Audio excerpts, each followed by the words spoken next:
sila daw talaga ang magkatapat. Ano nga bang ibig sabihin ng mga netizens? So, syempre, bago natin ipagpatuloy ang ating pag-support today's video, kung bago ka pa lang sa aking channel, please subscribe po, like, and pakit na rin po natin guys ang notification bell upang ma-update po tayo tuwing ako po nag-upload sa mga viral and trending video.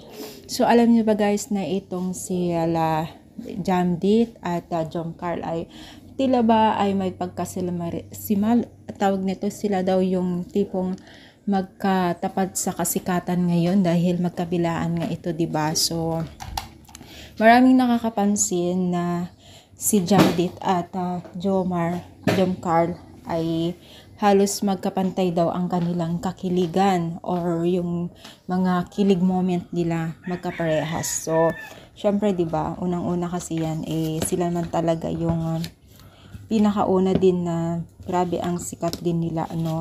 So, meron silang posibilidad talaga na magkakaroon pa ng chance na talagang kikilalanin lahat ng Pilipinas or buong mundo ang love team nila pag sila po ay pagpatuloy nila ang kanilang mga karunungan sa bilang isang love team, diba?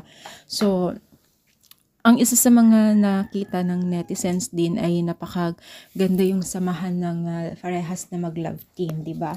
So, hindi talaga natin maaayunan or masasabi na grabe ang kanilang narating sa bawat isa.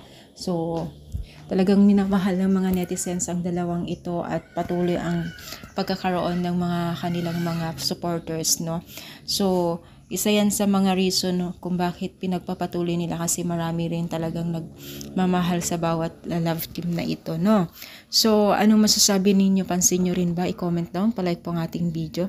Thank you so much, more power, and God bless all guys.